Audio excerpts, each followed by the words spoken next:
কতদিন ধরে আছেন? এটা কি তান্দুরি চা? তান্দুরি চা, মালাই চা, মটকা চা, মানে তিনটা আইটেমের চা আপনি বিক্রি করে থাকেন। এটা সম্পূর্ণ গরুর দুধ থেকে তৈরি। থেকে এটার সাথে কি আপনি পাউডার দুধ মিক্স করেন? কোনো পাউডার দুধ মিক্স করেন না আপনি? আচ্ছা, ওইটা ওইটা ওইটা তো তন্দুরি চার জন্য এই মশলাটা দরকার হয়, এটা সবাই করে থাকে। আপনি এখানে কয়টা থেকে কয়টা পর্যন্ত বসেন? দুপুর 2টায় আপনি আসেন এবং রাত 12টা 1টা পর্যন্ত এখানে মানুষ থাকে, বেচা কিনা আপনার হয়। প্রতিদিন কত কাপ চা বিক্রি করেন আপনি, তাই না?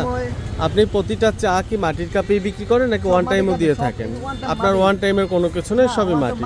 আচ্ছা, এখন আপনি আমাকে প্রাইসটা বলবেন, আপনার চায়ের প্রাইস কীরকম? মালাই 70, তান্দুরি মটকা 50 করে। মালাইটা 70, 50 করে পার কাপ। এই যে আপনার হচ্ছে চায়ের কাপটা। আচ্ছা, এইটা আর ওইটার মধ্যে কি আমাকে একটু দেখানো যায়? এইটার মধ্যে আপনার ওই যে ইয়াটা তো রটা তৈরি করতেছেন দুধ থেকে, তাই না?